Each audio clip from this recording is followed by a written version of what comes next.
नमस्ते प्यारे बच्चों। आज हम शिक्षा निदेशालय की दी हुई क्लास 10th की मैथ्स की वर्कशीट नंबर 10 करेंगे। यह जो वर्कशीट है वो प्रतिस्थापन विधि के बारे में है। Substitution method. किस चीज़ का सब्स्टिट्यूशन मेथड? दी गई दो इक्वेशंस को सॉल्व करने के लिए जो हम मेथड इस्तेमाल करेंगे वो है सब्स्टिट्यूशन मेथड।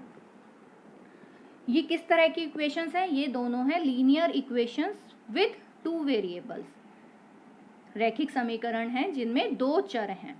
अब इस तरह के समीकरणों को हल करने के लिए ग्राफ विधि हम पहले कर चुके हैं। वह शायद वर्कशीट नंबर 8 में थी, तो प्लीज़ मैं सभी बच्चों से रिक्वेस्ट करूंगी कि आप पहले वो कर लें अगर आपने नहीं की है। अब दूसरा जो तरीका होता है इन दो इक्वेशंस को सॉल्व करने का वो होता है बीज गणितीय विधि या एल्जेब्रिक मेथड हम जिसको बोलते हैं। अब एल्जेब्रिक मेथड के अंदर भी और विधियां हैं, जैसे कि प्रतिस्थापन विधि, विलोपन विधि, substitution method and elimination method. तो आज हम केवल सब्स्टिट्यूशन मेथड पर ही कॉन्सेंट्रेट करेंगे, प्रतिस्थापन विधि को ही जानेंगे, सीखेंगे कि हम इसका इस्तेमाल किस तरीके से करेंगे। तो आइए शुरू करते हैं। तो सबसे पहले इस टर्म को समझते हैं। प्रतिस्थापन या सब्स्टिट्यूशन का मतलब क्या है? सब्स्टिट्यूशन का मतलब होता है रिप्लेस करना। मतलब एक चीज को दूसरी चीज से हमने रिप्लेस कर दिया, सब्स्टिट्यूट कर दिया, वो कहलाता है सब्स्टिट्यूशन मेथड। अब यहाँ पर हम इस्तेमाल कैसे करेंगे सब्स्टिट्यूशन मेथड का? मतलब हम वेरिएबल की एक वैल्यू की जगह दूसरी वैल्यू रख देंगे।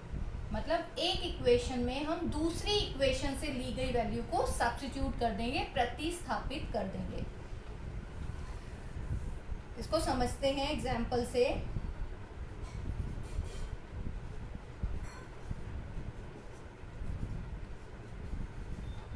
ये एक पेयर है हमारे पास लीनियर इक्वेशंस का, रैखिक समीकरणों का युग्म हमें दिया हुआ है। अब यहाँ पर दो वेरिएबल हैं x एंड y, यहाँ पर भी x एंड y। अब चूंकि ये जो इक्वेशन है ये दो वेरिएबल में है, अगर मैं इसको केवल एक वेरिएबल में बदल दूं तो मैं इसे सॉल्व कर सकती हूँ। ऐसे ही अगर मैं इस इक्वेशन को एक वेरिएबल में बदल दूं तो ये सॉल्व हो जाएगी। मान लीजिए ये पूरी x में हो तो आराम से x का मान निकल आएगा, या पूरी y में हो तो y का मान निकल आएगा। इसी तरीके से अगर यह पूरी तरीके से x की रूप में हो यह इक्वेशन, तो x की वैल्यू हम निकाल सकते हैं, और अगर y के रूप में है पूरी तरह से तो y का मान हम निकाल सकते हैं। तो यही काम हमें यहाँ पर करना है। किसी एक इक्वेशन को हमें पूरी तरीके से एक वेरिएबल की फॉर्म में ले आना है। अब ये हमारे विवेक पर निर्भर करता है, डिस्क्रिप्शन पर, कि हम इसको कोशिश करेंगे आसान से आसान तरीके से हम प्रतिस्थापित कर सकें। अगर मैं यहाँ से x का मान निकालती हूँ तो x के साथ मुझे कोफिशिएंट नज़र आ रहा है, और ऐसे ही अगर y का मान निकालती हूँ तो y के साथ भी -15 जो है कोफिशिएंट है। तो यहाँ पर थोड़ी सी मुझे मुश्किल हो सकती है, आगे चल के कैलकुलेशन थोड़ी सी कॉम्प्लिकेटेड हो सकती है। लेकिन अगर मैं इस इक्वेशन को देखूँ तो यहाँ पर x के साथ कोई कोफिशिएंट नहीं है, x अकेला है, y के साथ कोफिशिएंट 2 है। तो अगर मैं यहाँ से x का मान निकाल लूँ तो मेरे लिए आसान होगा। तो पहले तो हम दोनों इक्वेशंस को अच्छे से ऑब्जर्व करेंगे कि कहाँ से मैं कौन से वेरिएबल की वैल्यू निकालूँ। तो इस इक्वेशन को नाम दे देते हैं 1 और इसको 2। अब यहाँ से मुझे x का मान निकालना है, किसकी फॉर्म में? y की फॉर्म में। तो इसको सॉल्व करेंगे। अब x को यहीं पे छोड़ देते हैं, जो इसके साथ 2y प्लस हो रहा है वो राइट हैंड साइड पे जाके माइनस हो जाएगा, 3 के साथ जाके ये हो गया -2y। तो यहाँ से मेरे पास x का मान आ गया किसकी फॉर्म में? y की फॉर्म में। तो ये मैंने इसको लेट कर लिया थर्ड इक्वेशन। अब ये जो x का मान आया है इसको मैं फर्स्ट इक्वेशन में पुट करूंगी, क्योंकि मैंने सेकेंड इक्वेशन से लिया है। जिस इक्वेशन से मैं मान लूंगी उसमें नहीं पुट करना है, दूसरी इक्वेशन में पुट करना है। तो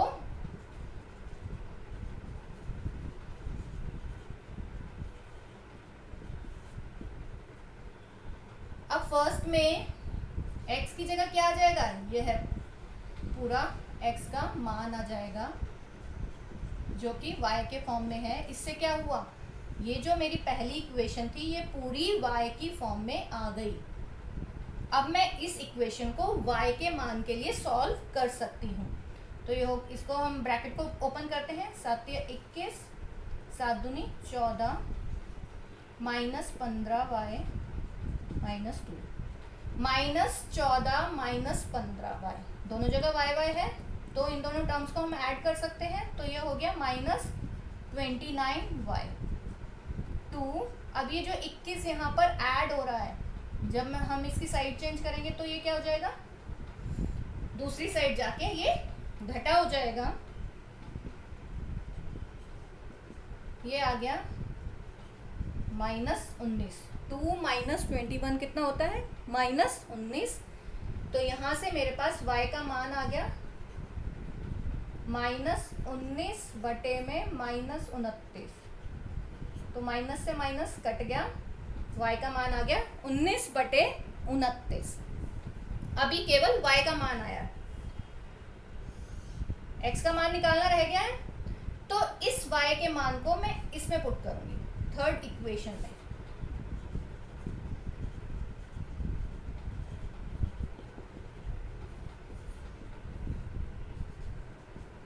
तो 3 माइनस 2 मल्टीप्लाई y, तो y का मान हमने इसमें रख दिया। तो ये हो गया 19 को 2 से गुणा करेंगे 38 बटे 29। सॉल्व कर लेते हैं इसे, बटे में आ जाएगा 29 और 29 को 3 से गुणा करेंगे, 3 दिन 27, 3 दूनी 6, 6 और 2 8 माइनस 38, 8 9 और ये हो गया 7 में से। तो ये मेरे पास मान आ गया किसका, x का मान आ गया जो कि क्या है 49 बटे में 29। इस तरह से हमने सब्स्टिट्यूशन मेथड का यूज करते हुए, प्रतिस्थापन विधि का इस्तेमाल करते हुए इन दोनों इक्वेशंस का हल निकाल लिया, इन दोनों इक्वेशंस का सोल्यूशन निकाल लिया। किन्हीं भी दो इक्वेशन का सोल्यूशन क्या होता है, किन्हीं भी दो इक्वेशन का सोल्यूशन x और y का वह मान होता है जो दोनों इक्वेशंस को सेटिस्फाई करेगा, इस इक्वेशन को भी इस इक्वेशन को भी। मतलब अगर मैं इसमें x और y की ये जो निकाली गई वैल्यूज हैं ये पुट करूंगी तो लेफ्ट हैंड साइड जो है राइट हैंड साइड के बराबर हो जाएगी। इसी तरीके से दूसरे में जब मैं पुट करूंगी तो left hand side right hand side के इक्वल हो जाएगी। यह मतलब होता है किन्हीं भी दो इक्वेशंस का हल निकालने का। आगे चलते हैं।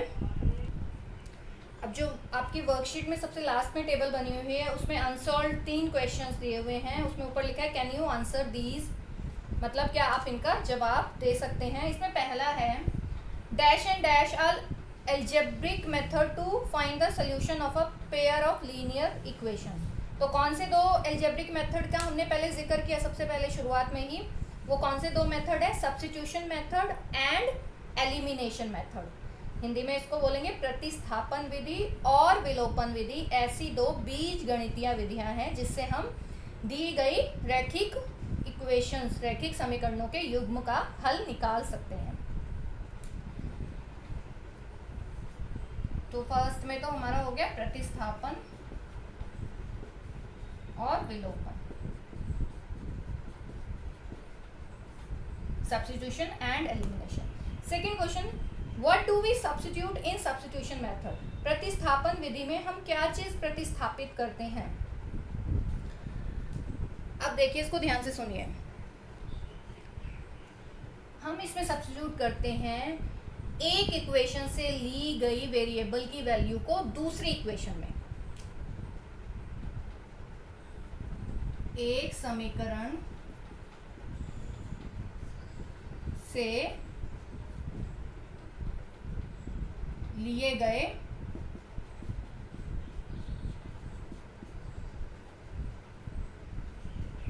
चर के मान को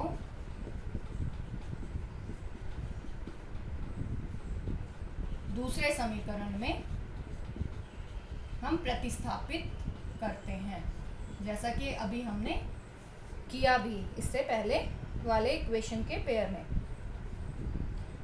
थर्ड में हमें सॉल्यूशन निकालना है दो लीनियर इक्वेशंस का सब्स्टिट्यूशन मेथड का ही इस्तेमाल करते हुए। तो थर्ड देख लेते हैं फिर से इस मेथड का इस्तेमाल कैसे करना है।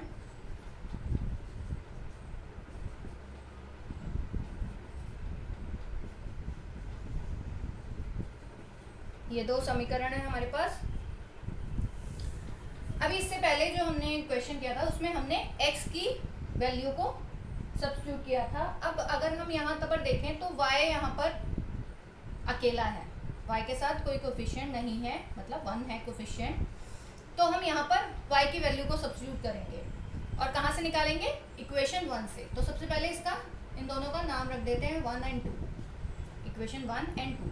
अब 1 से हम निकालते हैं y का मान। y को अगर मैं लेफ्ट हैंड साइड पर ही छोड़ दूँ और जो ये 2x प्लस हो रहा है इसको मैं ले जाऊंगी राइट हैंड साइड पे, तो ये माइनस हो जाएगा। यहाँ से आ गया y का मान, तो ये इक्वेशन हो गई थर्ड। अब इस y के मान को सेकेंड में पुट करेंगे, क्योंकि फर्स्ट से हमने निकाला था y की वैल्यू को, हमने फर्स्ट इक्वेशन से डिराइव किया था, तो हम इसको सेकेंड में पुट करेंगे।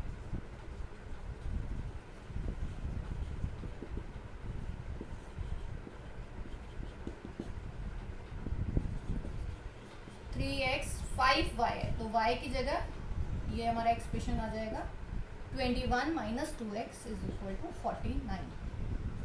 ब्रैकेट्स खोल लेते हैं, 5 से इसको गुणा करेंगे, 105 माइनस 10x बराबर 49। 3x minus 10x minus 7x, 49 105 दूसरी साइड जाकर माइनस 105, 49 माइनस 105 कितना हो जाएगा? ये 6 एंड 9 माइनस 4 5 माइनस 56। तो x की वैल्यू क्या आ गई?